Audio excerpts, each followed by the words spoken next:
Oke, puji Tuhan, selamat malam, selamat berjumpa kembali malam hari ini dalam acara online discipleship. Saya percaya Bapak Ibu Saudara, tambah hari kita tambah mengerti kehendak dan rencana Allah dalam kehidupan kita ya. Kenapa? Karena banyak hal yang telah Tuhan singkapkan, telah banyak hal yang Tuhan bukakan bagi kita semuanya. Sehingga kita ngerti kekristenan itu bukan sekedar kita berdoa, lalu mendapatkan jawaban doa, lalu kita puas seperti itu. Bukan, ya. Tapi mengenal Allah supaya kita diubah untuk menjadi serupa dengan Allah. Itu target utama yang harus dicapai. Nah, malam hari ini kita akan bicara satu topik yang sangat-sangat luar biasa. Dan ini merupakan hal yang sangat penting, yaitu topiknya adalah pemurnian. Enggak banyak orang ya dengar kata pemurnian ini langsung pada mending enggak denger deh. Dimurnikan. Nah, tujuan dari pemurnian adalah supaya mereka atau orang yang dimurnikan atau sesuatu yang dimurnikan itu nantinya akan jadi murni. Nah, kita tahu apa arti dari kata murni. Murni itu enggak ada campurannya, bukan? Nah, manusia dulu awalnya ketika Allah menciptakan manusia itu, ingat Kejadian 1 ayat 26 dan 27 28, di situ Allah berkata, "Marilah kita membuat manusia menurut rupa dan gambar kita." Betul? Ya, lalu diciptakannya manusia itu laki-laki dan perempuan. Manusia itu didesain begitu luar biasa, serupa dengan Allah. Allah yang sempurna, Allah yang kudus, Allah yang mulia. Saya percaya gambarnya, pattern ini ya, kita ini teladannya Allah ini, kita juga menurut pattern kita itu. Mulia, kudus, dan semuanya itu. Nah, saudara, tapi sejak manusia makan buah pengetahuan baik dan jahat, nah disitulah manusia mulai pindah haluan. Dari seperti Allah sekarang menjadi seperti dunia. Ya, ketika kita bertobat, kita kembali balik kepada Tuhan, bukan? Tapi masih ada bekas-bekas dunia yang ada di dalam diri kita ini. Paling enggak pikiran duniawi, betul enggak? Konsep-konsep, semuanya itu harus ditanggalkan, lalu kita mengikuti pola surga.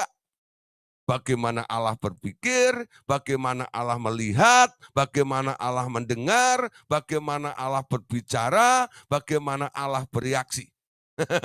Nah, untuk berubah seperti itu enggak semudah itu. Kenapa? Karena didikan Anda, ya, Anda dididik sebelumnya itu bukan Allah surga, tapi Allah dunia ini. Nah, semuanya orang yang pernah lahir dari perempuan, mereka diajar atau dididik ya untuk mengenal lingkungannya, lalu disekolahkan, lalu di situ mulai diajar etika ini, etika itu untuk bersosialisasi, tapi semua itu cara-cara duniawi. Nah, tapi sejak kita mengenal Tuhan, balik kepada Tuhan lagi, kita harus tahu caranya Tuhan.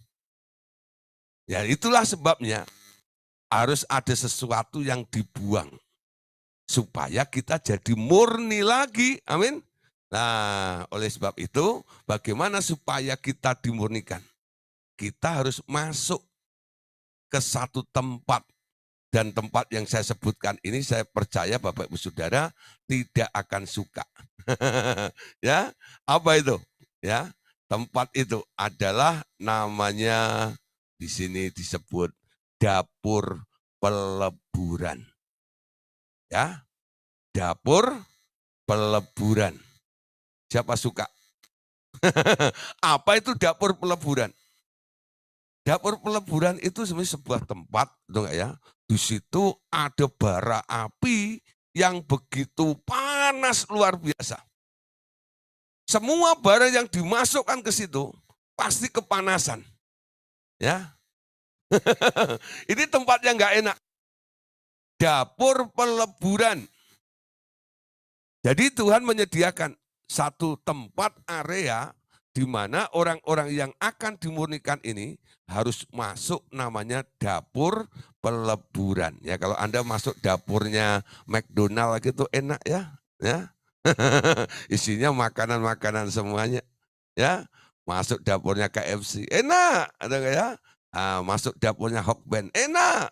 Tapi malam hari ini Bapak Ibu Saudara akan dibawa masuk ke satu dapur namanya dapur pelaburan. Nah, saya pernah melihat waktu saya masih ada pelayanan di Solo, saya punya kenalan, dia apa ya, jualan emas, ya buka toko emas. Dia toko emasnya ada 4. Jadi dia bikin emas sendiri, bikin anting sendiri, bikin kalung sendiri, ya, lah dan sebagainya. Lah dia punya peralatannya. Ketika saya bertandang ke rumahnya, lalu dia bilang, engkau kemana? Saya tanya sama istrinya kan, lalu dia bilang, itu lagi di belakang lagi kerja. Nah, saya pengen tahu kerjanya bagaimana sih, ya. Lalu dilihat ada satu tungku gitu ya. Nah, tungku peleburan itu. Ya, tungku peleburan itu kecil karena emasnya enggak besar ya. Kalau dapur tuh kan luas sekali gitu ya. Nah, ini kecil gitu. Lah, itu dipanasin dari situ, ada gas yang bakar itu, lalu sampai sampai menjadi bara seperti itu. Lalu dia dengan sumpitnya hati-hati gitu, dia masukin emas itu, lalu dicetak juga dan di situ. Saya perhatiin seperti itu. Ya. Nah, saya tanya sama sama kenalan saya ini, kenapa mesti dilebur di situ? Iya, dibuang kotorannya dulu. Kadang-kadang kita tidak tahu, ya, karena tidak bisa dilihat dengan kasat mata juga kadang-kadang. Tapi betul, ketika dilebur begitu jadi cair gitu, nanti akan terpisah. Nanti ada satu ini yang mengalir ke pinggir gitu ya, lalu dia mulai mulai pinggirkan ke situ gitu. Lah nanti yang jernih gitu diambil gitu. Nah yang dicetak itu yang paling baik itu. Ya, jadi untuk menghasilkan gitu, sesuatu yang murni itu tidak ada jalan lain kecuali masuk dapur peleburan. Amin. Jadi kalau Bapak Saudara malam hari ini siap untuk dimurnikan. Ya, jangan alergi dengan namanya dapur peleburan. Nah, sekarang apa kata Allah Bapa? Kita perhatikan di sini. Ya, ketika anakku membentuk bumi dan menjadikan manusia, ia menetapkan untuk membuat sebuah aturan. Perhatikan.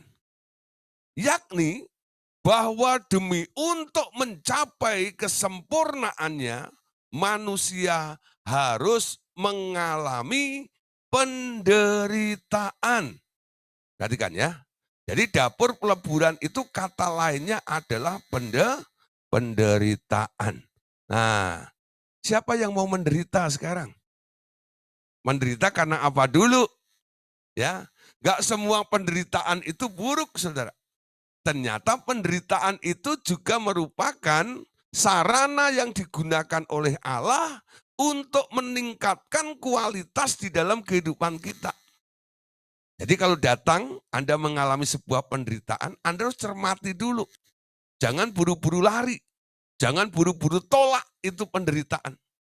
Kalau itu tujuannya adalah merupakan dapur peleburan yang Tuhan pampang di depan Anda supaya Anda masuk dan menikmatinya, Anda harus dengan iman, Anda harus dengan percaya mau masuk ke tempat itu. Walaupun sakit. Yang sakit apanya? Yang sakit itu dagingnya. Amin.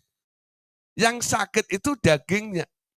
Untuk masuk kepada dimensi roh, harus mengalami rasa sakit di bagian daging itu. Bagi yang pernah baca bukunya Watchman, ya, Watchman itu tulis satu buku, namanya Remuknya Insan, Keluarnya Roh. Harus ada sesuatu yang diremukkan, harus ada sesuatu yang dibuang, baru yang itu bisa muncul. Kalau enggak bisa. Ya, itu jalan yang disediakan oleh Tuhan. Jadi teori kemakmuran atau teologi kemakmuran ini enggak mengenal istilah suffering atau penderitaan ini. Jadi setiap hari pokoknya lagunya happy ya ya ya, happy ye ye ye. Saya senang jadi anak Tuhan. Siang jadi kenangan, malam jadi Indian. Impian, ya. Cintaku semakin menyala. Lagunya itu, ya. Kalau sudah habis lagunya itu disambung, King Kong badannya besar. Karena di sekolah minggu jadinya, ya. Lah, happy, happy, happy, happy, ya. Sampai saya dulu punya teman, ya. Saking dia paling suka bicara tentang, ya, kelimpahan-kelimpahan dan berkat-berkat itu, lalu dijulukin oleh teman-teman, ya, ini Mr. Happy. Kenapa? Dia selalu bawa happy kemana-mana, ya. Dia tak pernah membawa berita atau berkhotbah tentang proses, ya, tapi bicara selalu tentang hasil, ya. Proses akan membawa kita mendapatkan sebuah nilai, betul nggak? Ya, proses itu ujian. Jadi kalau orang udah anak-anak sekolah itu dia bilang, besok ujian ya. Sebenarnya itu sangat menakutkan. Kenapa? Waktu orang anak-anak diuji itu, aduh, dan belajar banyak ini bisa atau enggak ya. Tapi sebenarnya di balik ketakutannya itu, sebenarnya ada harapan yang luar biasa, bukan? Yaitu setelah diuji dia dapat nilai, betul nggak? Tanpa ujian nggak ada nilai. Betul? Mau punya nilai, harus siap untuk diuji. Masuk dapur peleburan api ini. Baru nanti ada kualitasnya. Ya. Jangan hanya terpengaruh dengan hasil. Yang penting gitu, hidup ini harus bahagia. Ya. Nah, kalau Anda pegang terus si happiness ini, ya, ikut Tuhan cari kebahagiaan. Lama-lama nanti Anda akan kecewa. Kenapa? Ujung-ujungnya hasil yang Anda peroleh itu ketika disaring oleh Tuhan, itu nanti didapati kualitasnya hanya seperti rumput, jerami, kayu. Lalu masuk ke dalam api ujian, habis semuanya. Tapi kalau kualitasnya itu emas, saya percaya, walaupun Anda masuk dalam peleburan api, semakin dibakar, semakin murni adanya. Amin. Nah, Bapak Saudara, tadi dikatakan, Allah Bapa berkata, ketika anakku membentuk bumi dan menjadikan manusia, Bapa menetapkan untuk membuat sebuah aturan. Aturannya apa?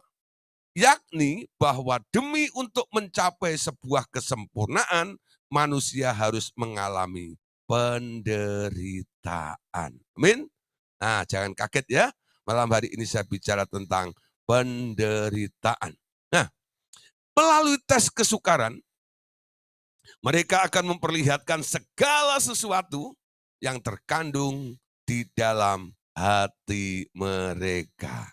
Nah, tujuannya Allah memasukkan Anda dalam kesukaran atau penderitaan ini supaya muncul, supaya ketahuan buruknya apa yang terkandung di dalamnya ini bisa keluar kalau Anda ada di daerah kesukaran itu. Kenapa? Ya, coba lihat. Bila manusia itu berada dalam keadaan yang baik-baik saja, tak akan nampak hal-hal buruk yang terkandung di dalam hati mereka yang terdalam, betul?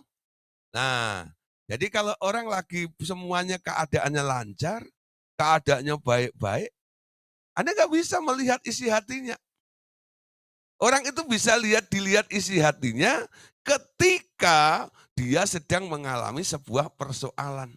Ketika sedang terjadi perbenturan di dalam hidupnya itulah kita baru tahu, oh sebenarnya orang ini sifatnya seperti itu ya.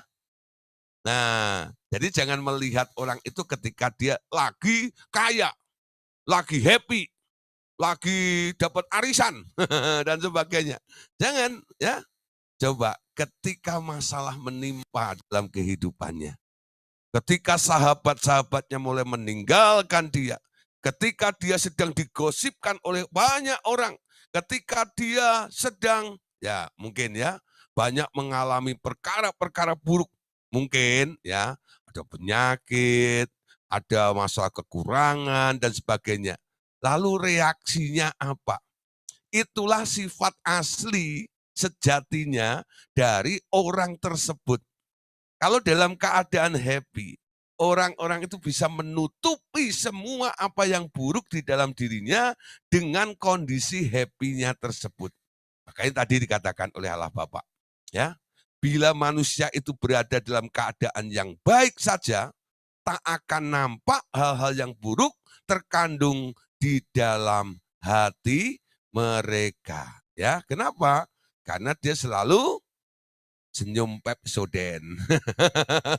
Ya, senyum Pepsodent ya. Nah, sekarang itu sebabnya Allah Bapa berkata, bangsa Israel mengalami penderitaan di tanah Mesir. Ya, kami Bapak Tuhan Yesus dan Roh Kudus menyebut itu sebagai dapur peleburan besi. Ya, kita tahu apa yang terjadi, nanti saya jelaskan. Lanjut dulu ya. Melalui penderitaan datanglah ya kesempurnaan. Kami juga menyebutnya itu sebagai baptisan penderitaan. Nah, Bapak Saudara, malam hari ini ya tentang masalah dapur peleburan ini, kita akan bicara tentang 2 baptisan. Sebenarnya ada 5 baptisan ya, baptisan Yohanes, baptisan kelahiran kembali, baptisan Roh Kudus, baptisan api, dan baptisan penderitaan. Tapi yang ada kaitannya dengan dapur peleburan ini, di sini kita akan bahas tentang 2 macam baptisan yang akan berlaku terjadi dalam kehidupan orang-orang yang percaya. Amin. Tadi Allah Bapa berkata, kenapa dia izinkan bangsa Israel ini mengalami ya penderitaan di tanah Mesir itu. Dan penderitaan bangsa Israel di tanah Mesir itu, Allah Bapa, Tuhan Yesus dan Roh Kudus mengatakan, kami menyebutnya, menamai penderitaan itu adalah dapur peleburan besi bagi mereka. Kenapa orang Israel, ya, yang dulu dikatakan orang Ibrani ini harus ya mengalami dapur peleburan penderitaan itu? Ada sesuatu yang Tuhan mau garap di dalam dirinya, ya. Apa itu? Perhatikan dulu dalam Ulangan pasal 4 ayat yang ke-20. Tuhan mengatakan begini, sedangkan Tuhan telah memanggil kamu dan membawa kamu keluar dari peleburan besi dari Mesir untuk menjadi umat miliknya sendiri seperti yang terjadi sekarang ini. Perhatikan ya, apa yang dimaksud oleh Tuhan dapur peleburan besi ini. Mesir dengan penderitaannya, karena bangsa Israel selama ada di sana, dia menjadi budaknya orang Mesir. Ya, menjadi budak di sana, membuat batu bata. Jadi peradaban daripada Mesir itu lebih modern daripada negara-negara lain. Kenapa? Dia punya budak satu bangsa yang isinya kurang lebih 3 juta orang, ya. Itu laki-lakinya tok mungkin sekitar 1 juta atau ya sekitar gitulah ya. Jadi punya budak 1 juta yang tiap hari diperkaryakan itu untuk melakukan sesuatu untuk memperkaya negara itu, ya. Nah, budak itu nggak dibayar, ya. Jadi nggak dibayar, pokoknya harus kerja, nggak kerja, dan kalau nggak kerja dicambuk dan sebagainya. Bangsa Israel itu menderita sekali. Melalui Musa, ya. Lalu itu adalah merupakan jawaban yang Tuhan berikan kepada bangsa ini. Di dalam penderitaan itulah bangsa ini mulai berseru kepada Tuhan. Tuhan, tolong. Lalu Tuhan mengulurkan tangannya. Nah, cara Tuhan mengulurkan tangannya apa? Dimunculkannya satu orang, namanya Musa. Ya, nah Musa itu walaupun prosesnya itu diancam oleh maut pada waktu itu, tapi karena itu rencana Allah, Tuhan bisa menyelamatkan Musa. Akhirnya Musa itu diberi nama oleh putri Firaun, bayi itu diberi nama oleh putri Firaun, Musa. Artinya apa? Diselamatkan dari air. Ya, nah rencana Allah mulai terjadi kepada Musa. Akhirnya Musa ketika sudah usia 80 tahun menemukan Tuhan. Ya, di padang gurun ada semak belukar yang menyala. Lalu Musa dipanggil oleh Tuhan. Musa, Musa, aku menyuruh engkau, aku mengangkat engkau menjadi pemimpin atas bangsa ini. Keluarkan bangsa ini, karena aku telah mendengar doa mereka. Ya, nah, Bapak Saudara, dapur peleburan itu membuat orang nggak nyaman ya. Makanya Tuhan katakan, aku keluarkan kamu dari dapur peleburan ini. Ya, supaya kamu tahu arti sebuah penderitaan ada di situ.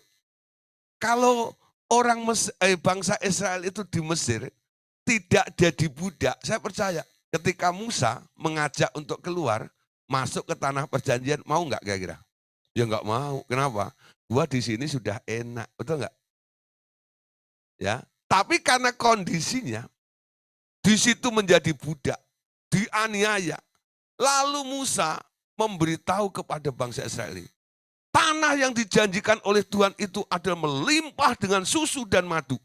Penuh dengan kelimpahan. Di sini banyak penderitaan. Mau nggak keluar dari sini? Ya mau semuanya.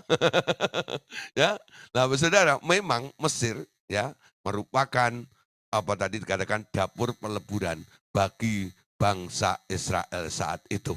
Ya, Yeremia 11 ayat 3 sampai ayat yang kelima. Firman Tuhan berkata, katakanlah kepada mereka, beginilah firman Tuhan Allah Israel, terkutuklah orang yang tidak mendengarkan perkataan-perkataan perjanjian ini, yang telah kuperintahkan kepada nenek moyangmu pada waktu mereka kubawa keluar dari tanah Mesir, dari dapur peleburan besi, dengan berfirman, dengarkanlah suaraku dan lakukanlah apa yang kuperintahkan kepadamu, maka kamu akan menjadi umatku dan aku akan menjadi Allahmu. Ayat 5.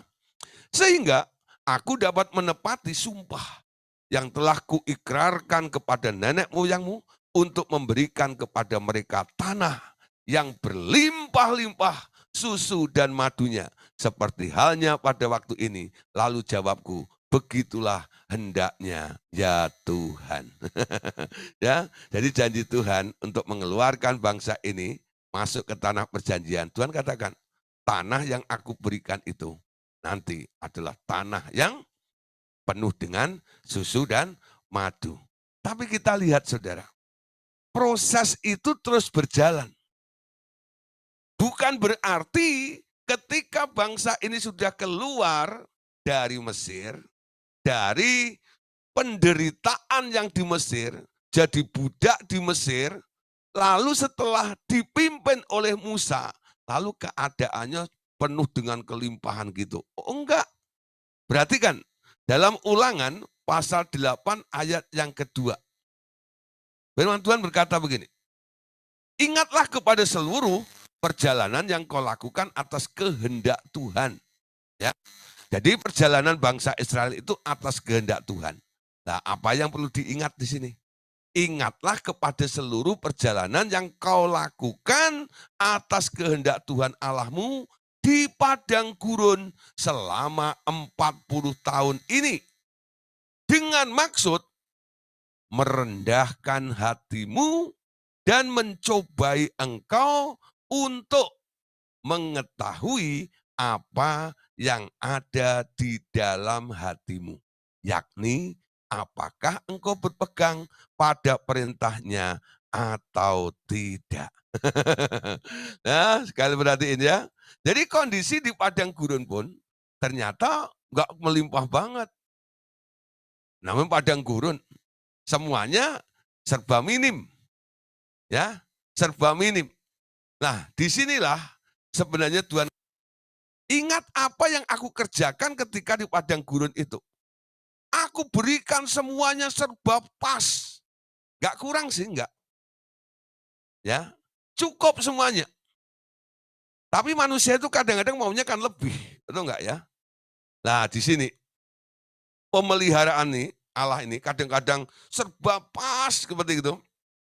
Membuat ya manusia ini mulai bereaksi. Berapa kali bangsa ini menggerutu ngomel kepada Musa, bahkan mau melempari Musa. Karena apa? Diajak muter-muter terus di padang gurun itu. Anda tahu sebenarnya, perjalanan dari Mesir ke tanah perjanjian itu, kalau sekarang Anda lakukan naik bus itu cuma beberapa jam saja, bukan? Ya, beberapa jam saja, udah nyampe ke sana.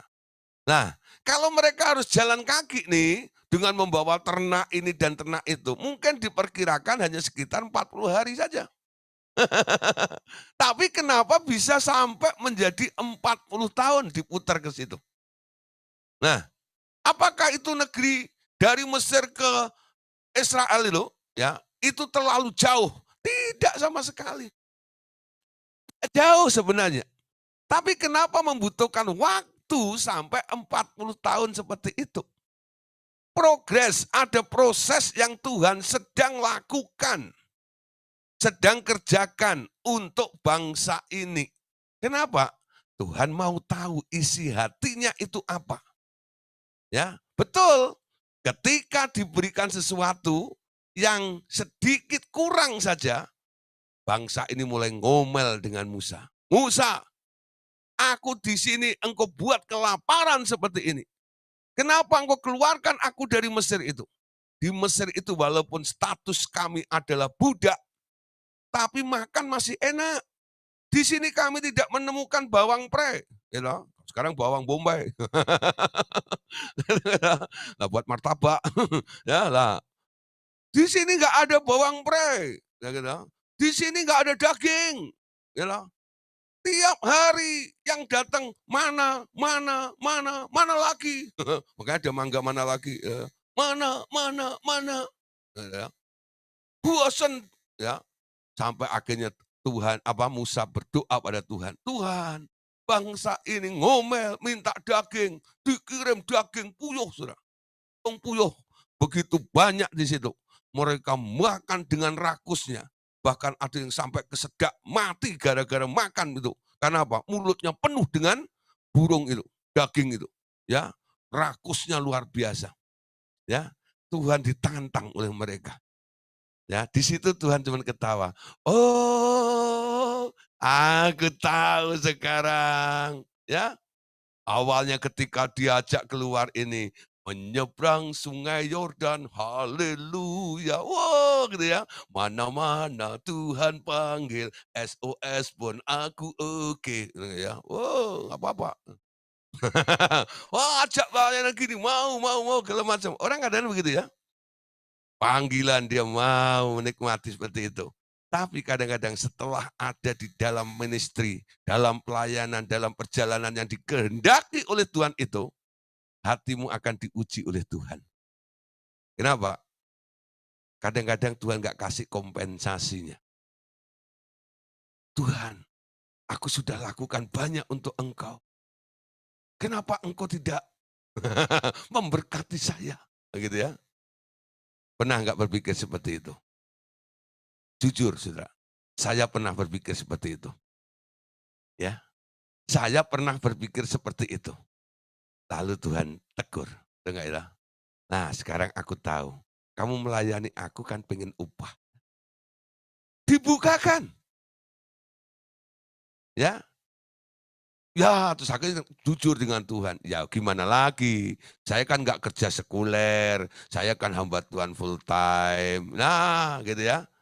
Inilah pekerjaan saya. Nah, tapi akhirnya Tuhan koreksi. Bukan, pelayanan bukan sebuah pekerjaan. Pelayanan adalah sebuah pengabdian. Jangan mikir upah ada di situ. Dimurnikan oleh Tuhan. Gak enak, saudara. Ya, gak enak. Ada beberapa orang yang sama, Gideon, gitu.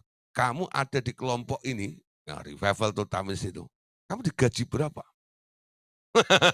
Saya bilang, wah gajinya nggak menentu, saya bilang itu ya. Kadang-kadang 28, kadang-kadang 30, kadang-kadang 31 sebulan. Gitu. Tergantung ya, Januari 31, gitu. Februari kadang-kadang 28, gitu ya. Kadang-kadang 30 juga, saya bilang gitu. Oh, enggak lah bro, gini-gini, saya bilang. Ya, saya ya melayani di sini adalah pengabdian. Nah, tentang hidupmu gimana? Nah, hidup saya dipelihara oleh Tuhan. Saya ngomong seperti ini, saya bisa berpikir seperti ini. Ini bukan hari ini langsung jadi begitu, tidak. Ada progresnya, ada prosesnya juga. Awalnya muncul ada di dalam diri kita ini. Tapi Tuhan nggak kasih. Betul nggak? Tuhan nggak kasih. Betul nggak dong? Bukan pada waktu kita begitu langsung Tuhan curahkan berkat berkarung-karung. Oh enggak. Ya. Nah, justru sama Tuhan diuji lagi. Coba kalau doanya nggak dijawab, ya, kalau keinginannya tidak aku penuhi, apa dia keluar dari ministry ini? Pernah nggak pengen keluar? Pernah juga pengen keluar. Ya enggak? Nggak dapat apa-apa, dibilang sesat pula, betul nggak ya? Enaknya di mana coba? Ya. Nah, tapi ada saja nih, Roh Kudus itu kadang-kadang melalui seseorang, khususnya mentor saya itu Pak Andreas itu. Nah, itu tepat sekali. Dia ngomong, dia menasihati, dia ngajak saya ngobrol dan terbuka wawasan saya dan akhirnya saya mengerti ya bahwa kemurnian itu penting. Ya, kemurnian itu penting. Kalau Anda melayani Tuhan, mencari sesuatu yang namanya upah. Ya, murid-murid Yesus kan pernah juga ngomong gitu. Kami sudah melepaskan segala sesuatu. Kami dapat apa? Itu manusiawi. Bukan hanya Gideon atau yang lainnya juga. Murid Yesus pun pernah ngomong gitu sama Yesus loh. Betul nggak? Dapat apa? Sudah meninggalkan segala sesuatu. Pekerjaanku juga sudah aku tinggalkan. Aku dapat apa? Ya enggak? Yesus cuma geleng-geleng. Kamu nggak nyadar. Ketika kamu tinggalkan semuanya itu, lalu ikut aku, kamu dapat apa? Dapat Yesus. Betul nggak? Eh, untuk mengerti itu sulit. Dapat Yesus. Dapat Yesus itu dapat segala-galanya, bukan? Yesus itu hartanya Bapa di surga. Karena begitu besar kasih Allah Bapa ini kepada dunia ini, sehingga ia memberikan anaknya kepada dunia ini. Nah, Anda menerima Yesus, Anda dapat Yesus, amin. Dapat Yesus itu hal yang sangat-sangat menguntungkan. Dibanding mendapatkan harta-harta di dunia ini, amin. Yuk, mulai sadar nggak di sini? nah, nah, kadang-kadang Tuhan bikin situasinya seperti itu. Bangsa Israel ini dibuat semuanya serba kurang. Akhirnya ngomel. Ya, untuk merendahkan hatimu dan mencobai engkau dan untuk mengetahui apa yang di dalam hatimu. Apakah engkau berpegang pada perintahnya atau tidak. Mau tetap setia atau tidak. Diuji di sini dengan namanya penderitaan. Amin.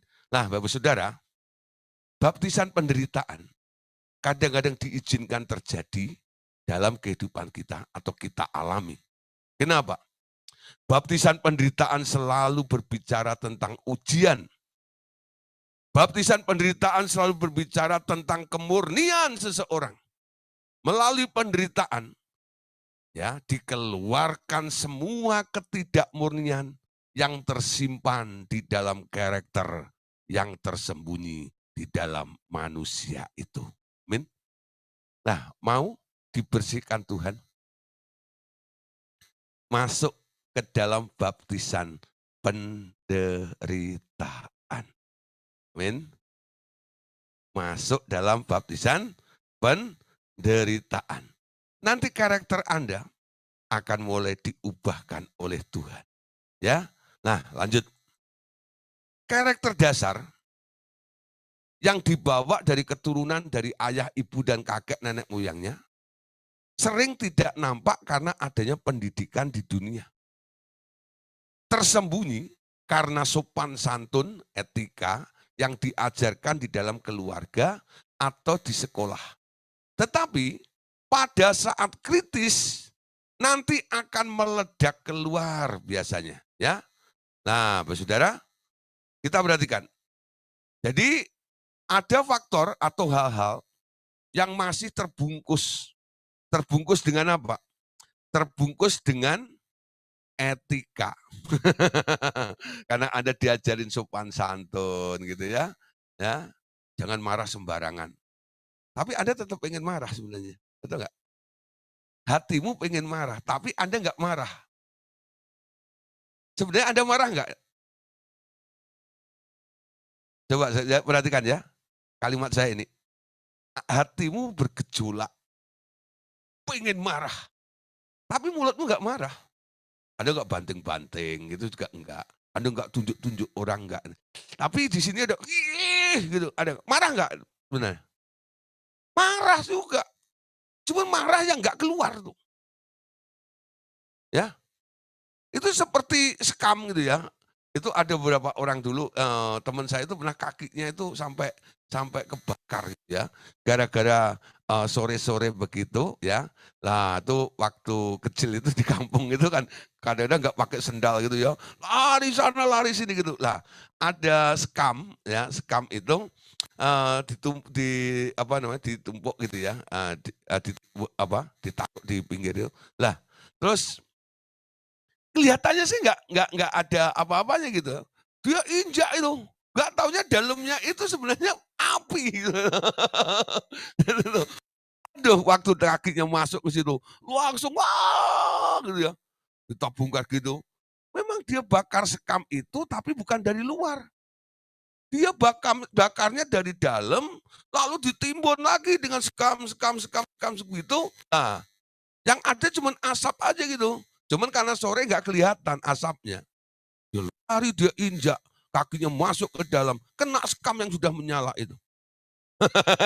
Hanya seperti itu juga ya. Manusia kelihatannya indah dan orang senang, wah mau diinjak ada mau dinikmati. Tapi dalamnya ini loh, sama sebenarnya. Walaupun Anda nggak bereaksi, kenapa nggak bereaksi? Karena Anda dididik ya. Kalau marah, betul nggak itu? Walaupun engkau pengen marah, jangan meledak-ledak gitu nanti bikin malu kamu. Nah, jadi dia sebenarnya mau marah tapi dia malu ya, takut harga dirinya turun. Nah, tapi tetap aja dia marah sebenarnya. Nah, Tuhan mau tunjukkan, sebenarnya dengar ya, di dalam hatimu ada yang nggak beres. Ya, masukkan di sini ke dalam baptisan penderitaan itu. Supaya keluar julaknya ini. Nah, kamu masih marah dong di situ. Ya. Nah, saudara, bukan hanya kita. Tuhan Yesus pun selama ada di dunia ini, dia juga masuk dalam baptisan penderitaan, bukan? Ingat ya, Yesus menderita enggak? Dia berkata, sangat sedih hatiku. Aku masuk dalam baptisan. Baptisan apa yang dimaksud oleh Yesus? Baptisan penderitaan. Nah, muncul pertanyaan. Ya, ketika saya membaca makalah ini, ya, materi ini, lalu saya muncul pertanyaan. Kalau kita, betul nggak, harus masuk ke dalam baptisan penderitaan supaya keluar karakter kita yang buruk. Yesus karakternya buruk nggak? Enggak. Tapi kenapa Yesus harus masuk dalam baptisan penderitaan? Nah, saya tanya pada Roh Kudus. Roh Kudus, kenapa Tuhan Yesus harus masuk dalam baptisan penderitaan? Kalau saya, kalau manusia, it's okay. Ya, karena sudah terkontaminasi, sudah banyak pikiran-pikiran duniawi yang sudah permanen di dalam diri kita ini yang harus dikeluarkan oleh Tuhan. Ya, baik kita sadar bahwa ada karakter ini, karakter itu yang enggak sesuai dengan karakternya Tuhan. Nah, kalau Tuhan Yesus kenapa masuk dalam baptisan penderitaan? Roh Kudus bilang, ingat ya, kenapa Yesus itu harus masuk dalam baptisan penderitaan? Ya, supaya Tuhan Yesus tetap setia. Ya. Kesetiaannya itu loh diuji kualitasnya melalui sebuah penderitaan. Ingat, lalu saya boleh nangkap ya. Orang bisa setia kalau semua happy. Tapi kalau semua tidak happy, bisa nggak tetap ada di situ? Oh iya ya. Jadi bukan Yesus ini bukan karena dia jahat, bukan. Jadi Yesus ini sedang diuji juga oleh Bapaknya. Dalam misi kamu ada di dunia ini, apakah kamu tetap setia dengan tugas yang aku berikan atau tidak? Gak heran, Paulus menulis, karena engkau taat, maka aku beri engkau nama di atas segala nama.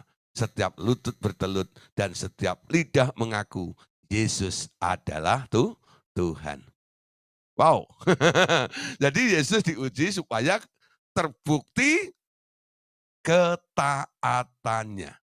Nah, nah, satu kali Tuhan Yesus pernah di Taman Getsemani, dia pernah menawar Bapaknya ya, Bapak, kalau boleh lalukan cawan ini daripadaku. Bapaknya bilang apa? Oh enggak. Enggak, ya. Aduh, dong. Dia enggak ngambek, dia enggak nangis sambil guling-guling kepada papahnya, ya. Kayak Anda waktu kecil gitu, minta es krim, enggak dikasih. Nah ini si anak ini enggak gitu sama papahnya. Ah gitu loh papa. Enggak begitu ya. Tapi dia tetap, oke, aku mau tetap bukan. Walaupun pahit, walaupun tidak enak. Enggak apa-apa. Yang penting tetap tetap setia. Amin. Nah, sekarang lihat di sini ya. Baptisan yang seperti itu telah dialami oleh Tuhan Yesus agar ia juga boleh masuk ya, memasuki kemuliaannya. Berarti kan dalam Lukas 24 ayat 26. Bukankah Mesias harus menderita semuanya itu untuk masuk ke dalam kemuliaannya. Amin. Nah memang dia harus mengalami sebuah penderitaan. Nah sekarang kita sebagai muridnya Tuhan Yesus, apa yang harus kita lakukan sekarang ya? Nah, sebagai murid yang mengikuti dia, semuanya akan dipermuliakannya. Itu berarti bahwa baptisan yang serupa akan mengenai mereka yang bersungguh-sungguh hendak dipermuliakan bersama dengan dia. Ya, perhatikan sekarang ayat ini. Roma 8 ya, ayat 17. Jika kita adalah anak, maka kita juga adalah ahli waris. Maksudnya apa?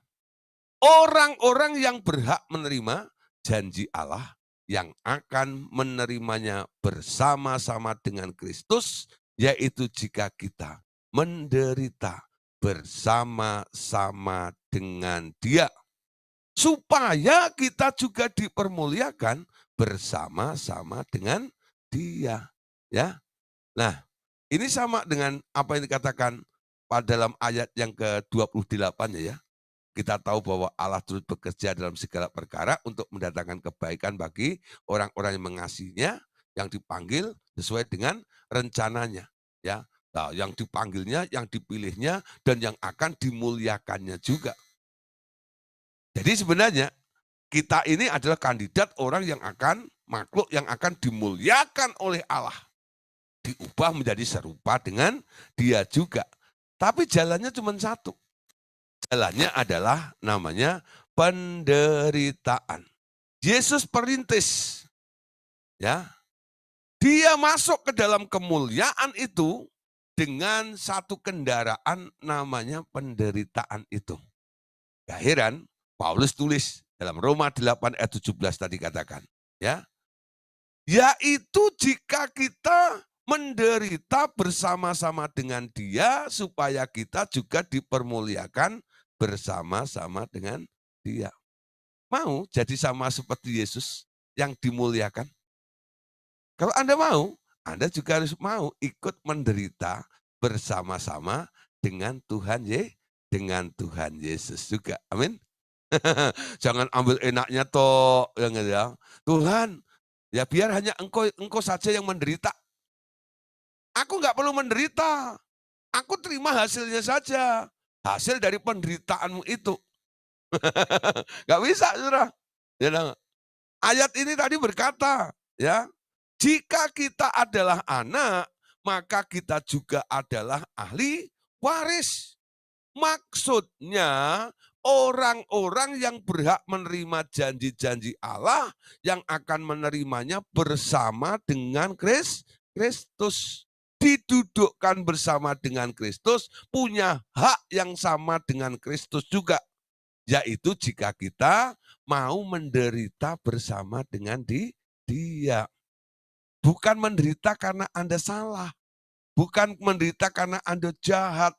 Kalau Anda menderita karena nyolong, lah itu beda lagi. Itu pantas, ya. Polisi tangkap Anda, itu pantas. Ya, itu bukan penderitaan yang dikehendaki oleh Allah. Itu penderitaan karena keteledoran dan kesalahan Anda. Ya, konsekuensinya Anda masuk penjara dan sebagainya. Tapi kalau hal ini beda, kalau Anda ikut Tuhan dan Anda masih menderita, nah penderitaan yang semacam ini yang disebut di situ. Menderita bersama dengan Yesus. Ya, supaya kita juga dipermuliakan bersama-sama dengan Dia. Jadi boleh kita simpulkan bahwa namanya baptisan penderitaan adalah sebuah sarana untuk menaikkan tingkatan seseorang. Sekali lagi ya. Baptisan penderitaan adalah sarana untuk menaikkan tingkatan seseorang. Mau naik tingkat? Harus masuk dalam baptisan penderitaan. Karena itu sarananya, kendaraannya yang mengontrol Anda. Kenapa? Karena ada harga yang harus dibayar untuk seseorang boleh naik tingkat itu. Amin. Jadi naik tingkat itu enggak gratis, saudara. Harus ada yang dibayar. Anda harus bisa ya berkata juga di hadapan Tuhan, Tuhan, berapapun yang harus aku bayar, aku mau bayar. Kan semua sudah dibayar oleh Tuhan. Nah, orang kadang-kadang konyolnya di sini ini. Bagaimana? Itu aliran hypergrace itu di situ nih salahnya. Kan sudah dibayar oleh Tuhan Yesus, ngapain? Mau dibayar lagi. Beda haluannya tentang hal keselamatan, ya itu Tuhan bayar untuk Anda, ya. Tentang masalah kelimpahan, tentang masalah penyakit, kesembuhan, Tuhan sudah bereskan juga. Makanya dipakai kata telah oleh bilur-bilurnya kamu telah sembuh. Dia yang kaya rela menjadi miskin supaya kamu yang miskin menjadi kaya oleh karena kemiskinannya. Jadi sudah dibayar oleh Tuhan Yesus. Betul enggak? Dosamu setelah ditebus dan diselamatkan. Amin. Jadi yang sudah kata telah begini, jangan dicampur adukkan dengan masalah naik level. Jadi kalau Anda nanti ngobrol dengan aliran hypergrace, Anda akan tahu. Bisa ngomong dengan mereka. Ya. Ada yang sudah dibayar oleh Tuhan, ada yang perlu Anda masih bayar juga. Amin. Ikut Yesus untuk naik tingkat, ada harga yang harus dibayar. Amin. Bukan gratisan. Yang masih mikir ikut Yesus gratisan ini, gak bakal naik tingkat. Ada harga yang harus dibayarkan. Amin. Baptisan penderitaan adalah sarana untuk menaikkan tingkatan seseorang. Ada harga yang harus dibayar untuk naik tingkat tersebut. Amin. Naik bis tingkat aja bayar. Apalagi mau naik tingkat, ya, mau naik level. Nah, coba kalau Anda mungkin ya ada beberapa orang tanya, Pak, ya, Gideon bisa sampai ke level begini bagaimana? Saya bilang, banyak hal yang harus saya lalui. Banyak hal kadang-kadang yang harus saya rasakan. sakit kadang-kadang juga. Banyak hal yang harus saya buang kadang-kadang juga. Banyak hal yang harus saya tinggalkan juga. Itulah harga yang saya bayar di situ. Ya. Nah, saudara lihat, perhatikan. Ya, harus ada harga yang dibayarnya untuk naik tingkat itu. Nah, terus penderitaan biasanya membuat seseorang lebih matang dan menjadi tahan uji. Nah, Bapak katakan, dapat kau bandingkan dengan ujian di sistem sekolah dunia. Seseorang naik tingkat kalau ia telah lulus tes, bukan? Ya, tanpa adanya tes, dia nggak akan bisa naik pada jenjang berikutnya. Nah, mau naik level dari kelas 1 ke kelas 2. Nanti ada ujian. Ujian dia lulus, nilainya bagus, naik kelas 2. Ya, kelas 2 mau naik kelas 3, diuji lagi kan? Setiap mau naik tingkatan itu ada ujiannya. Apa yang harus dibayar oleh pelajar itu? Supaya dia bisa mengerjakan ujian itu, dia harus belajar. Amin. Baca kalau macam itu. Ya. Nah, nggak bisa nilai itu dapat langsung gitu. Hanya nongkrong di depannya dan itu ujian nggak diisi sama sekali. Nanti dapat telur bebek itu ya. Nah, 0. Nah, saudara, ada yang nekat juga kadang-kadang itu ya. Pokoknya ngitung kakinya kursi saja. A, B, C, D, E, O, B gitu ya. A, gitu, macam. Ya. Nah, di situ kita tahu. Di dunia aja juga gitu ya. Untuk naik level harus ada harga yang dibayar. Gak heran saudara, kadang-kadang orang bekerja begitu. Supaya dapat pangkat yang lebih baru, itu nyogok juga. Itu bayar yang nggak bener. Jangan diikutin yang itu. Ya, gitu, kan. Nah, harusnya bayar dengan prestasinya, bukan? Karena dia cocok ada di tempat yang levelnya itu bagus. Amin. Nah, saudara, ya, jadi ada harga yang dibayar juga oleh anak-anak sekolah itu, ya. Nah, dalam sistem buah pohon kehidupan, seseorang harus lulus dalam tes juga, yakni tes ketaatan. Ketika ia menderita, ya, levelnya akan naik apabila ia lulus dalam tes itu, ya. Nah, sekarang pertanyaannya, berapa banyak tes yang telah kau lalui untuk mencapai tingkat rohanimu seperti ini? Nah, coba sekarang ya. Ini menjadi pertanyaan bagi kita semuanya. Berapa banyak tes yang telah kau lalui untuk mencapai tingkat rohanimu seperti ini? Oh Pak, ternyata saya digosipin itu testing ya. Oh Pak, ternyata malam hari ini baru pada ngeh. Ya, kenapa? Anda melihat tanpa adanya tes itu, Anda nggak ada di level seperti ini juga. Ya, makanya perlu sebuah tes untuk apa? Supaya Anda bisa masuk kepada level yang berikutnya. Amin. Nah, sekarang lihat di sini. Ya, sebenarnya masih banyak lagi tes di depanmu. Tetapi jangan takut, aku menyertaimu.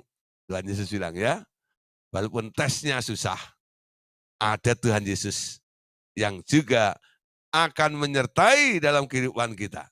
Ya, nah sebaliknya, bagi mereka yang masih belum murni dan berisi banyak tabiat daging, akan ada bentuk penderitaan lain, yaitu baptisan api yang akan mengkuduskan mereka. Ya, nah untuk penderitaan itu naik level tadi. Ya, nah, tapi kadang-kadang kalau masih banyak tabiat di dalam dagingnya, Tuhan nggak enggan. masuk baptisan yang lain. Namanya baptisan api. Ya, baptisan api.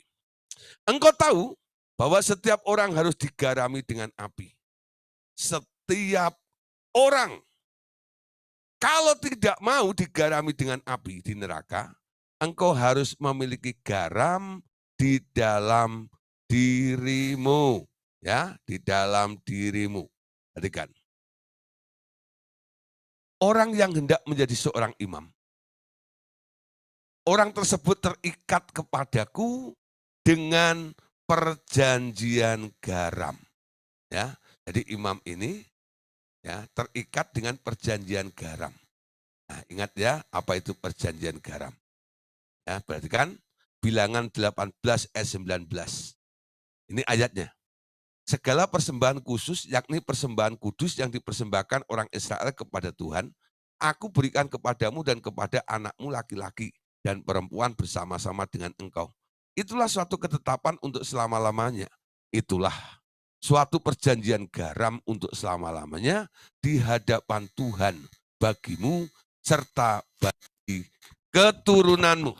Ya, bagi keturunanmu. Nah, Bapak Saudara, kita perhatikan ketika Allah mengangkat keluarga Harun ini untuk menjadi imam, ya, khususnya keluarga Harun dan suku Lewi, ya. Mereka terikat dengan perjanjian, komitmennya dengan Allah itu. Nah, di situ Allah memeteraikan, ya. Nah, terjadi perjanjian garam di situ, ya. Nah, sekarang ada ikatan, makanya dididik luar biasa, dicegah untuk ini dan itu. Imam pada waktu itu nggak boleh sembarangan, ada aturan-aturannya, termasuk yang boleh dimakan dan yang nggak boleh dimakan juga ya oleh si imam ini. Karena apa? Dia sudah berkomitmen dengan dia, ada ikatan dengan dia. Tuhan sekarang intervensi, Tuhan atur, Tuhan disiplin imam itu semuanya. Gara-gara apa? Perjanjian garam ini. Kamu sekarang milikku.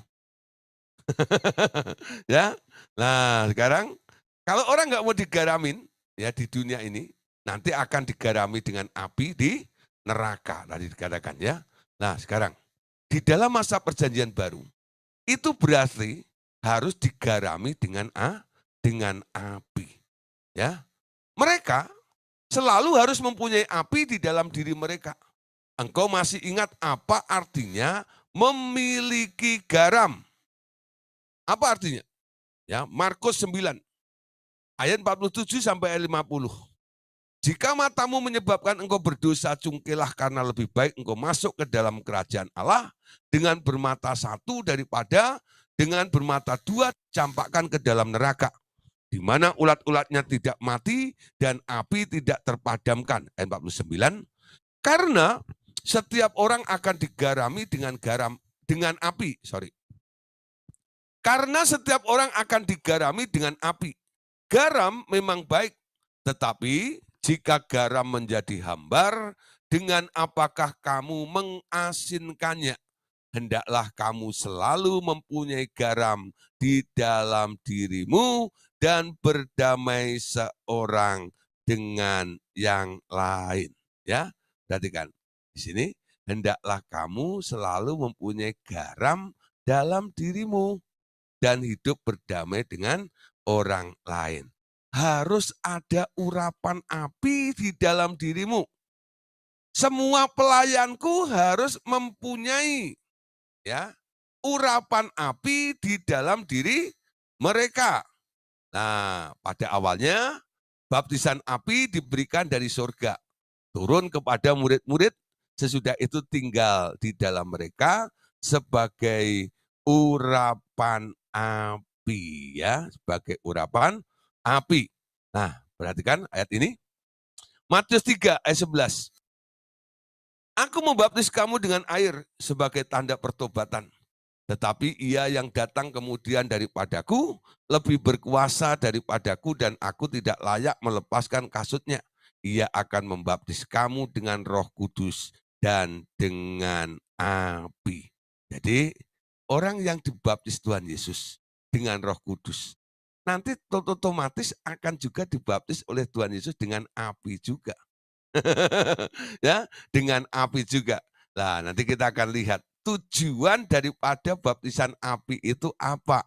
Ya, walaupun api itu awalnya adalah baptisan dalam bentuk Roh Kudus itu ya, dengan lidah nyala api itu. Nah, sekarang ada di dalam hatimu. Ya, kita harus memelihara api Roh Kudus itu di dalam diri kita juga. Amin. Ya, pelihara api Roh Kudus itu. Peliharalah nyala api itu hingga menjadi obor yang besar di dalam dirimu. Itu nanti akan membuang cabang-cabang dari ranting-ranting tak berbuah dari pokok anggurku, serta membakarnya sampai habis. Kalau tak ada cabang atau ranting yang tak berbuah lagi, api itu tak terlalu nampak kehadirannya. Namun, bila mulai tumbuh cabang atau ranting tak berguna, api itu akan berfungsi lagi. Ya, nah, saudara, sekarang lihat dampak orang dibaptis Roh Kudus, masuk api ya, apinya masuk di sini. Tuhan gunakan ini untuk membaptis kembali dengan api itu juga, ya. Jadi orang yang dibaptis Roh Kudus penuh dengan Roh Kudus, kadang-kadang nanti ada suatu koreksi yang diberikan oleh Roh Kudus. Karena apa? Dia mau memangkas Anda dari ranting-ranting liar. Ya, ranting-ranting liar itu dipatahkan, diputuskan dari hidup Anda. Nanti kalau ada ranting liar yang sudah menjalar begitu, api itu membakar, membakar, ya. Kalau nggak ada, nanti biasanya api itu nggak terlalu kentara, nggak terlalu bereaksi, kelihatan di dalam kehidupan kita. Nah, ingat, di dalam dirimu sekarang ada api, bukan? Nah, Anda bisa menolong banyak orang, ya, untuk apa? Bertumbuh dan melakukan pembersihan juga. Karena apa? Anda punya itu. Pada waktu lain engkau dapat pula menolong orang lain yang bertumbuh dengan cara yang salah. Engkau dapat menolong mereka memotong dengan membakar cabang atau ranting yang salah seperti itu juga kepada mereka. Ya, sekarang engkau dapat membedakan fungsi air dan api di dalammu, bukan? Nah, jadi ada air untuk mencuci, itu berupa perkataan kita, lalu ada api, ya. Nah, api untuk apa dan air untuk apa sekarang? Nah, kita sekarang kadang dulu ngawur juga ya.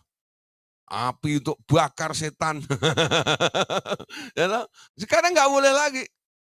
Ternyata api itu untuk membakar akar-akar yang liar dari diri kita. Artinya apa? Karakter-karakter buruk itu. Ya, keinginan-keinginan yang bukan dari Tuhan. Nah, itu kadang-kadang dibakar habis. Ya, dengan apa? Api. Ya, cuci ya dengan air yang hidup. Tapi ada yang perlu dibakar dengan api juga. Yaitu apa? Keinginan Anda juga perlu dibakar loh. Itu ranting-ranting liar namanya. Hanya satu ranting yang benar. Tinggallah di dalam aku dan aku di dalam kamu. Ya, seperti dikatakan Tuhan Yesus, akulah pokok anggur dan kamulah ranting-rantingnya. Betul nggak? Jadilah ranting yang benar. Yang nggak benar, yang nggak produktif, dipangkas habis semuanya. Lalu dibuang ke dalam api. Ya, nah kita bisa juga membereskan orang lain kalau orang lain itu sedang bertumbuh di luar kehendak Tuhan. Amin. Api digunakan untuk mengkoreksi arah pertumbuhan seseorang. Perhatikan ya, garis bawah ini. Api digunakan untuk mengkoreksi arah pertumbuhan seseorang. Sedang air untuk mentahirkan seseorang dari roh-roh najis yang dari dunia ini. Ya, yang dari dunia ini. Nah, terus cabang dan ranting yang dimaksud di atas adalah perilaku atau tingkah laku atau kebiasaan buruk yang telah mendarah daging atau sebuah motivasi yang salah di dalam diri kita. Bila seseorang sudah berniat mengikut Tuhan sungguh-sungguh, akan dipotong dan kemudian dimusnahkan dengan api. Amin. Nah, sekarang lihat. Ikut Tuhan ada waktunya. Ya. Tuhan sepertinya manjakan Anda seperti itu. Tapi nanti saudara, kalau sudah masuk pada baptisan ini, Anda mulai dibilang, Tuhan mulai agak sedikit mengekang Anda ya, mencegah banyak hal. Enggak boleh ini, enggak boleh itu, ya. Ini dan itu. Pokoknya nanti banyak larangan-larangannya. Kok bisa begitu ya? Pada waktu pertama kali kok enggak begitu. Nah, Anda tahu, Anda dipandang masih kanak-kanak oleh Tuhan. Ya, dikasih mainan terus sama Tuhan. Ya, nangis gitu loh, kasih ya. Kasih, doa sebentar aja dijawab gitu ya. Tapi lama-lama ya, doa sampai sampai kering tuh ya, sampai panggil orang SOS juga, ya, kok enggak kejawab-jawab. Waduh, ya, ditengking dengan cara ini dan cara itu. Kenapa ini enggak beres masalahnya? Apa persoalannya? Nah, Anda mungkin sedang masuk dalam baptisan api. Ada sesuatu yang sedang Tuhan pangkas di situ. Ya. Mungkin itu bukan sesuatu yang buruk, ya, tapi itu merupakan sesuatu yang merugikan, yang enggak produktif aja. Tuhan enggak mau. Ya, orang yang sudah masuk ke dalam dia harus produktif, menghasilkan sesuatu. Nah, makanya dia bersihkan Anda sebersih-bersihnya di sini. Makanya dibakar dengan api tersebut ya. Nah, coba lihat. Zakaria 13 ayat 8 sampai 9. Maka di seluruh negeri demikianlah firman Tuhan, 2/3 daripadanya akan dilenyapkan mati binasa, tetapi 1/3 yang daripadanya akan tinggal hidup. Aku akan menaruh yang seperti itu dalam api dan akan memurnikan mereka seperti orang memurnikan perak. Aku akan menguji mereka seperti orang menguji emas. Mereka akan memanggil namaku dan aku akan menjawab mereka. Aku berkata kepada mereka, adalah umatku dan mereka mereka akan menjawab, Tuhan adalah Allahku. Ya. Yesaya pasal 4 ayat 3 4. Ya, Yesaya pasal 4 ayat 3 sampai 4. Dan orang yang tinggal di Sion dan yang tersisa di Yerusalem akan disebut kudus, yakni setiap orang di Yerusalem yang tercatat untuk beroleh hidup apabila Tuhan telah membersihkan kotoran putri Sion dan menghapus segala noda darah Yerusalem dari tengah-tengahnya dengan roh yang mengadili dan roh yang membakar. Nah, sekarang ayat berikutnya, ini hampir sama, kita baca dulu ya. Yohanes 15 ayat 1 dan 2. Akulah pokok anggur yang benar dan Bapakkulah pengusahanya. Setiap ranting padaku yang tidak berbuah dipotongnya. Ya, dipotongnya. Dan setiap ranting yang berbuah dibersihkannya supaya ia lebih banyak berbuah. Ini yang dirindukan oleh Allah, supaya kita banyak berbuah. Ayat 6. Siapa saja yang tidak tinggal di dalam aku, ia dibuang keluar seperti ranting dan menjadi kering. Kemudian dikumpulkan orang dan dicampakkan ke dalam api, lalu dibakar. Ya, jangan sampai kita jadi orang nanti pada waktu baptisan api ini kita tereliminasi. Ya, harusnya api itu memurnikan kita, membuat kita jadi lebih murni di hadapan Dia. Kenapa? Anda nempel pada pokok anggur itu. Kalau kita tinggal di luar artinya apa? Di luar kehendak, di luar kemauan, di luar keinginan, di luar agendanya Tuhan. Ya.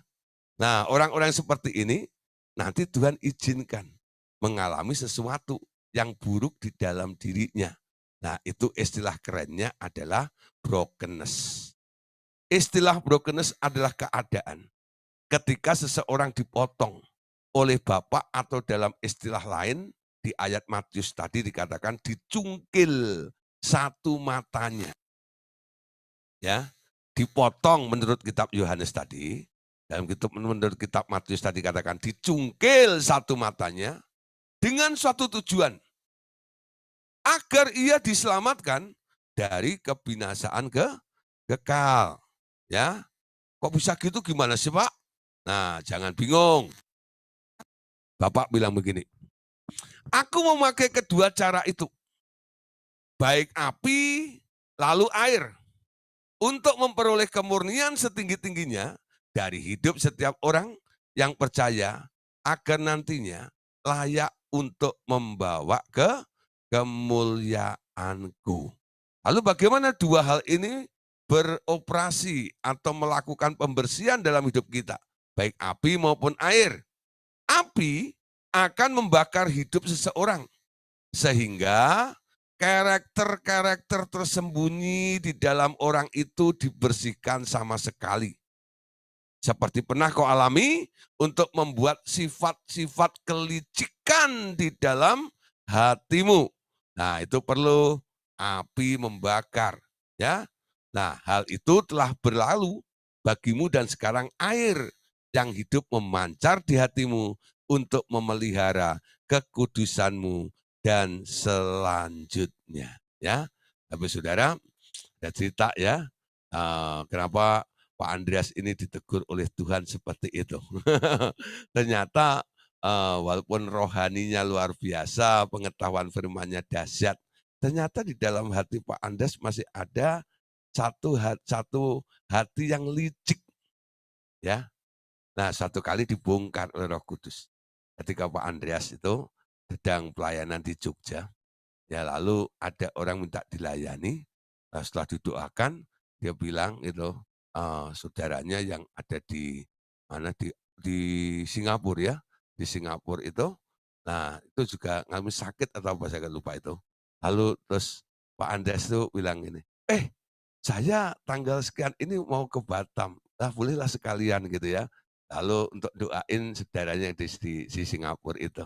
Ya sudah Pak, kalau gitu nanti ya, biar kami yang bayarin ongkos tiketnya. Gitu. Nah, saudara, itu benar masalah sebenarnya nggak merugikan orang juga, itu enggak ya? Kalau Pak Andes berangkat kapan saja juga orang itu juga akan ongkosin tiket Pak Andes ke Singapura dan sebagainya ya. Tapi Pak Andes itu karena ada satu tim dari RTM yang akan mantu gitu ya, menikahkan anaknya di Batam itu, nah dia sekalian gitu kalau macam ya. Kelihatannya sih biasa-biasa gitu ya. Ya udah kan dibeliin tiket gitu ya. Nah, sampai akhirnya lagi di sana, terus, pulang dari Singapura mampir ke Batam ya. Nah, di Batam lalu pulang ya, sampai di Bandung tuh capek sekali ya, sampai capek, terus sore-sore itu udah ada SMS banyak dari anaknya, namanya Steven tuh ya, anaknya. Itu segala macam, lalu dia baca, duh kaget dia lompat ya, tadi bunyinya cuman gini, "Dad, masih punya waktu nggak?" Ya, masih punya waktu nggak ya untuk menguburkan Nana. Nana itu mamahnya, ya mamanya Pak Andreas. Oh, jadi maminya Pak Andreas meninggal, Pak Andreas tuh udah dikabarin dari tadi, ditelepon nggak diangkat karena dia tidur, capek. Ya. Wah kaget, macam ya. Lah terus akhirnya dia langsung ke Jakarta, ya.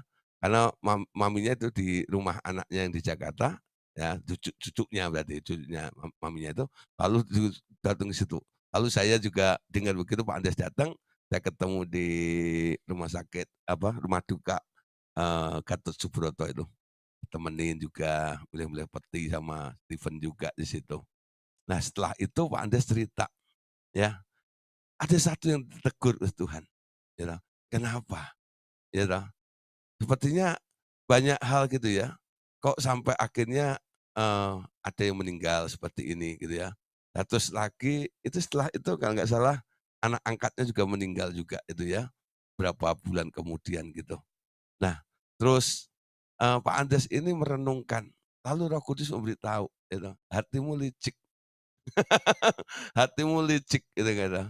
Nah memang ada dampaknya karena ini ada kaitannya dengan barang-barang tumpas yang dilayani, ya toh.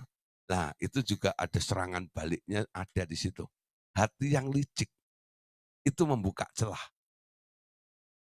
ya. Apalagi Anda sedang melayani barang tumpas. Kira-kira poinnya di situlah, ya. Kalau pengen tahu jelas, bongkar kembali apa, kasetnya atau CD-nya Pak Andreas itu nanti Anda ketemu. Di situ Pak Andreas pernah saksikan, ya. Saya agak lupa-lupa ini, tapi ketemu tadi ditegur oleh Bapak, "Kamu licik." Liciknya di mana?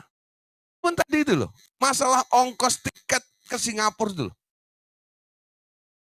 Kalau mungkin Anda berpikir juga, kan nggak apa-apa sebenarnya. Iya memang nggak apa-apa, nggak ada yang dirugikan. Tapi ada permainan, ya. Nilai duitnya nggak seberapa, Pak Andreas bukan nggak punya duit, punya gitu loh. Ya toh. Kadang-kadang kita kan begitu ya, hati-hati dengan perkara seperti ini. Licik, betul nggak? Licik. Nah Tuhan mau bereskan. Sekecil itu pun Tuhan perhatiin. Walaupun orang kadang, "Kamu nggak merugikan saya." Betul nggak? Tapi di hadapan Tuhan salah, betul nggak? Urusannya beda. Ya toh? Nah, Pak Andreas pernah bantahan juga sih sama Roh Kudus. Kalau itu kan nggak apa-apa ini, ya toh. Kamu kalau umpama nggak pelayanan ke Singapura, siapa yang bayar tiket kamu ke Batam? Ya saya, ya toh. Nah, setelah ada pelayanan ke Singapura, ya kamu merasa, nah puji Tuhan bukan? Nah di sini loh, ya toh. Anda ngerti maksud saya ya? Nggak dirugikan, nggak merugikan, tapi ada sesuatu yang licik gitu loh gitu ya. Nah, lumayan nih, lumayan nih. Lumayan nih gitu kan. Nah, berapa juta gitu, lumayan nih gitu ya. Nggak merugikan orang, gitu. Nah, Anda lihat ya, Roh Tuhan itu tegur seseorang dengan level yang lebih tinggi, perkara-perkara yang nggak merugikan orang dan sepertinya itu dianggap wajar, itu juga nggak boleh dalam Tuhan. Ya, mungkin bagi Anda mungkin belum sampai ke situ, itu enggak itu? Nah, urusan Anda masih yang kasar-kasar gitu loh. Kenapa? Levelnya belum setinggi Pak Andreas nih. Nanti kalau sudah selevel Pak Andreas gitu, nanti sampai perkara yang kecil gitu loh.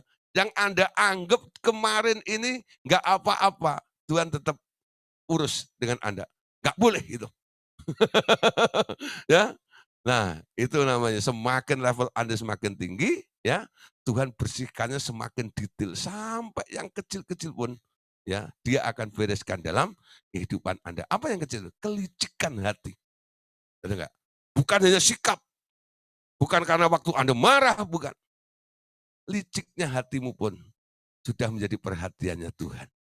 Dalam perkara ini, kamu licik. Coba lihat dalam Daniel pasal 12 ayat yang ke-10. Ya. Nah, ini lanjutannya dulu ya. Engkau telah dimurnikan dari karakter seperti itu selamanya dan sekarang telah menjadi orang kudusku. Itu akibatnya. Daniel 12 ayat 10. Banyak orang akan disucikan dan dimurnikan dan diuji. Tetapi orang-orang fasik akan berlaku fasik, tidak seorang pun dari orang fasik itu akan memahaminya, tetapi orang-orang bijaksana yang akan memahaminya. Wahyu 3 ayat 18. Maka aku menasihatkan engkau supaya engkau membeli daripadaku emas yang telah dimurnikan dalam api, agar engkau menjadi kaya, dan juga pakaian putih, ya, supaya engkau memakainya, agar jangan kelihatan ketelanjanganmu yang memalukan, dan lagi minyak untuk melumas matamu, supaya engkau dapat melihat. Nah, dari kitab Wahyu ini, sekarang kita perhatikan, ya, kenapa dikatakan harus membeli untuk dimurnikan dalam api ini. Mengapa dikatakan membeli emas yang telah dimurnikan itu?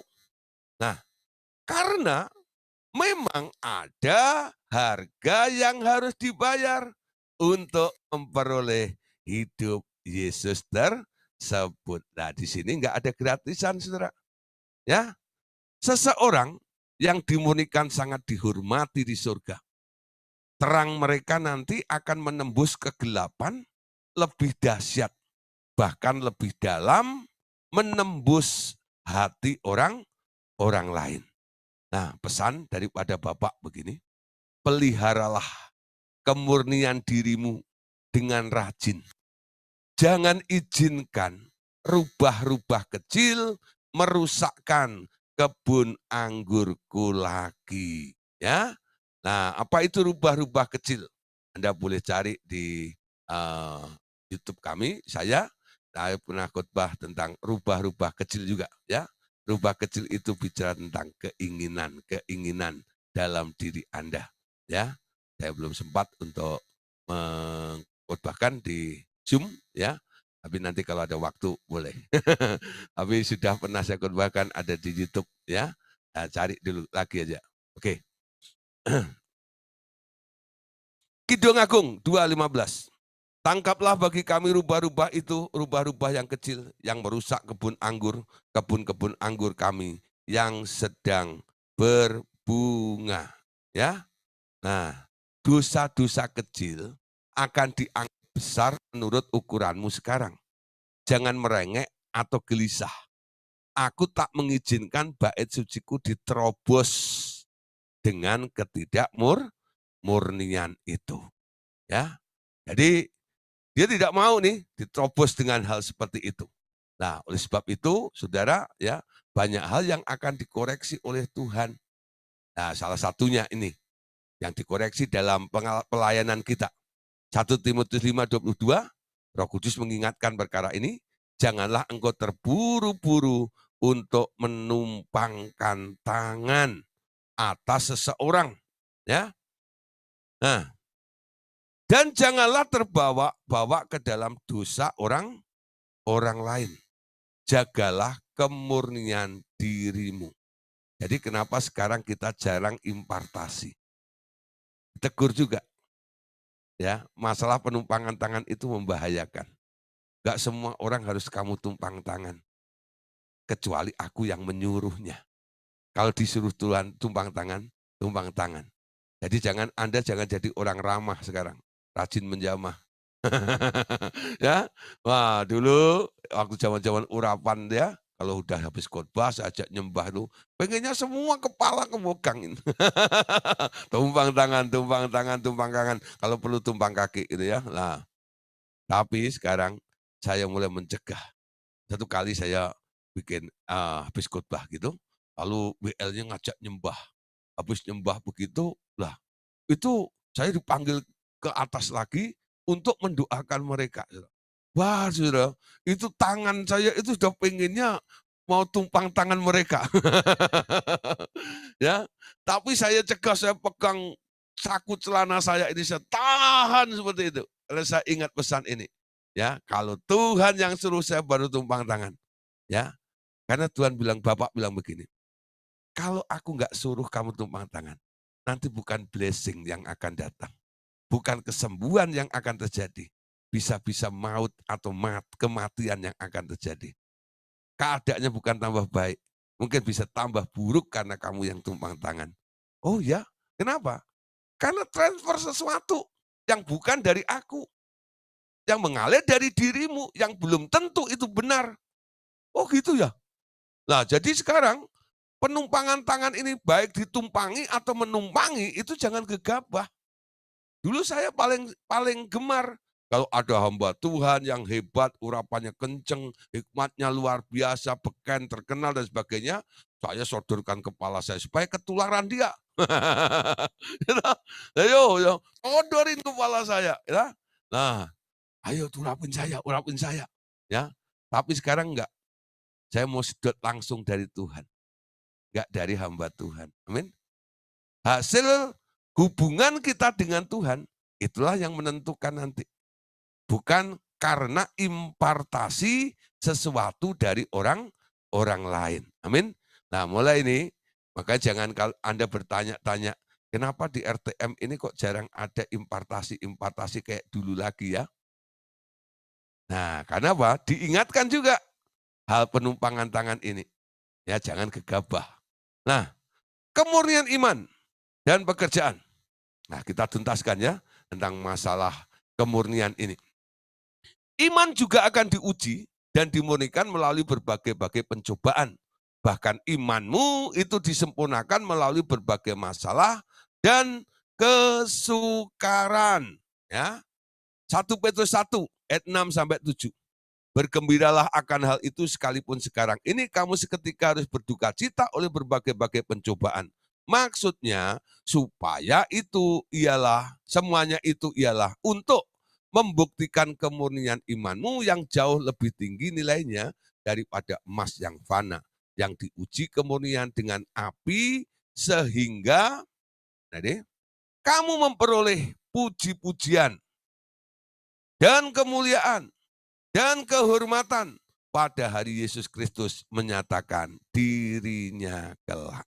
Jadi iman nanti akan dimurnikan. Ya.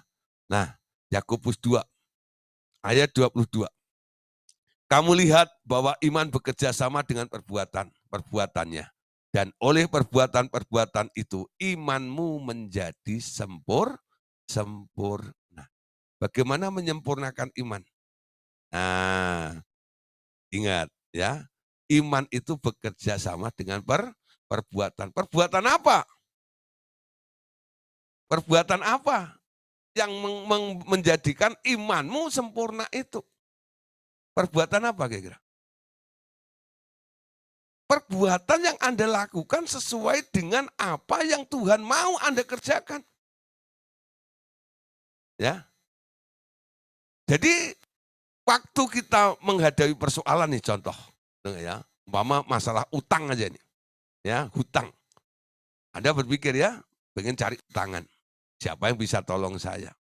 Tapi Tuhan beda, ya. Dia punya cara yang lain, yang nggak masuk di akal Anda. Kira-kira mana yang Anda lakukan? Ya? Kayak murid Tuhan Yesus tuh, ditagih pajak, disuruh oleh Tuhan Yesus, mancing. Nanti ikan yang pertama buka mulutnya, di situ ada duitnya. Nah kalau Anda disuruh seperti itu, untuk bayar utang Anda, kira-kira. Atau seperti janda yang ditolong oleh Elisa itu. Apa yang ada padamu? Cuma setetes minyak. Ya, ambil bejana-bejana, pinjam dari tetangga-tetanggamu, masukkan ke kamar, tuang itu. Itu satu tetes dituang di bejana yang begitu besar dan banyak pula. Tapi janda itu mau melakukannya, betul nggak? Dia ngikutin omongan si Elisa itu. Elia juga dengan janda Sarfat, betul nggak? Tinggal segenggam tepung ini dan besok aku akan mati. Kamu tidak akan mati. Buat dulu untukku. Ya, kita akan makan bersama-sama sampai nanti panen itu tiba. Bayangin saudara, orang-orang yang mau berbuat sesuai dengan firman-Nya, imannya sempurna. Amin. Buang konsep pribadinya. Ya, iman tanpa perbuatan, ya, calik. Kamu lihat bahwa iman bekerja sama dengan perbuatan-perbuatannya dan oleh perbuatan-perbuatan itu imannya menjadi sempurna. Amin. Nah, 1 Korintus 3 ayat 13. Ya. 1 Korintus 3 ayat 13. Ya. 1 Korintus 3 ya. Ayat 13. Ya. Sekali kelak pekerjaan masing-masing orang akan tampak karena hari Tuhan akan menyatakan, sebab hari itu akan tampak dengan api, bagaimana pekerjaan masing-masing orang akan diuji oleh api itu. Ya, oleh api itu. Nah, saudara, sekarang ya bagian terakhir ya, tentang pentahiran dalam perjanjian lama. Nah, ini yang sering ditanyakan juga. Tahukah engkau bahwa bedanya antara baptisan penderitaan dengan pentahiran dengan air yang hidup? Ya, segala sesuatu dari sistem dunia ini adalah hal yang najis. Hal-hal itu seperti najis dosa, najis perzinahan, najis penyakit, najis mayat, najis guna-guna, dan kuasa gelap, roh-roh orang mati, dan berjenis-jenis roh lain, tak boleh mengotori jiwa dan tubuhnya anak-anak Allah. Makanya perlu tahirkan. Ya. Mereka dapat ditahirkan dengan air yang murni, yang aku berikan kepada setiap orang yang percaya. Ayatnya, Imamat 14 ayat yang ke-9. Maka pada hari yang ke-7 ia harus mencukur seluruh rambutnya, rambut kepala, janggut, alis, bahkan segala bulunya harus dicukur, pakaiannya dicuci dan tubuhnya dibasuh dengan air. Maka ia menjadi tahir. Ya, jadi pentahiran ini bukan dicelupkan ke dalam air, ya. Nah, dicuci bagian-bagiannya dengan air, ya. Nah, maka ia menjadi tahir. Tetapi, ya dikatakan sini, sesuatu yang diturunkan oleh ayah ibu, kakek moyang yang sudah menjadi satu di dalam roh seseorang, adalah sukar dihalau begitu saja dengan air yang murni. Ya, benar, beberapa karakter didapati berakar dan tertanam di dalam jalur keturunan seseorang. Itu harus dimurnikan melalui penderitaan. Ya, jadi ada yang nggak bisa dicuci dengan air tok, tapi harus melalui sebuah proses namanya penderitaan ini. Imamat pasal 14 ayat 28, kemudian imam harus membubuh sedikit dari minyak itu pada cuping di telinga kanan dari orang yang akan ditahirkan pada ibu jari tangan kanannya dan pada ibu jari kaki kanannya di tempat di mana dibubui darah tebusan yang salah itu. Ini masih ayat pentahiran tadi ya. Imamat 16 ayat 30. Karena pada hari itu harus diadakan pendamaian bagimu untuk mentahirkan kamu, kamu akan ditahirkan dari segala dosamu di hadapan Tuhan. Nah, intinya begini. Dalam perjanjian lama, orang kusta ditahirkan dengan mencuci semua pakaiannya dan ia harus dimandikan dengan air. Lalu imam menyembelih korban penebusan dosa dan darah korban itu dibubuhkan di kepalanya, cuping telinga kanan, ibu jari tangan kanannya, dan pada ibu jari kaki kanannya. Lalu sekali lagi membubuh tempat-tempat itu dengan minyak. Jadi ada 3 unsur dipakai di sini. Air, darah, dan minyak. Sementara Tuhan Yesus mentahirkan 10 orang kusta dengan firman-Nya yang sederhana. Nah, ini perhatikan ya. Lukas 17 ayat 14 sampai 15. Lalu ia memandang mereka dan berkata, "Pergilah, perlihatkanlah dirimu kepada imam-imam." Sementara mereka di tengah jalan mereka menjadi sembuh. Salah seorang dari mereka ketika melihat bahwa ia telah sembuh kembali sambil memuliakan Allah dengan suara nyaring. Lalu sujud di depan kaki Yesus dan mengucap syukur kepadanya. Orang itu adalah orang Samaria. Ya, ingat juga ketika Yesaya harus dimurnikan mulut bibirnya dengan api dari mezbahku di surga menjadi lidah berapi yang menembus hati manusia dan jauh ke masa depan. Sekarang engkau akan mengalami banyak hal lagi. Jenis baptisan api yang baru tak hanya akan turun dan terasa di tangan-tanganmu, tapi akan turun ke atas banyak orang bahkan kepada bangsa-bangsa. Api itu akan turun dengan nyata kepada orang-orang yang mendengar khotbahmu dan nampak lidah-lidah api di atas mereka. Itulah baptisan api. Namun setelah itu akan diikuti penderitaan bagi yang mengikuti jejak Tuhan Yesus agar hati mereka nanti akan dimurnikan. Ah, Bapak Saudara, puji Tuhan. Jadi tentang pemurnian ini ya, ini merupakan satu paket. Jadi sarananya 2. Baptisan api dan baptisan penderitaan.